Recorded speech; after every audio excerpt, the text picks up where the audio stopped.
നമസ്കാരം. ചുമക്കെതിരെയുള്ള നല്ലൊരു മരുന്നിന്, ശക്തമായിട്ടുള്ളൊരു ആയുർവേദ മരുന്നിനെയാണ് പരിചയപ്പെടുത്തുന്നത്.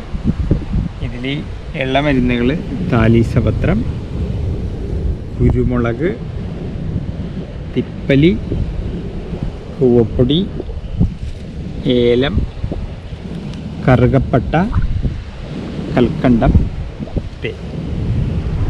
ഇവകൾ താഴെ ഇതിൽ അതിൻ്റെ അടിയിൽ എഴുതിയിരിക്കുന്ന ക്രമത്തിൻ്റെ അളവിനെടുത്തതിന് ശേഷം 3 ഗ്രാം പൊടി, ഒരു 3 ml തേനി ചേർത്ത് ദിവസേന 3 നേരം വെച്ച് കഴിക്കും.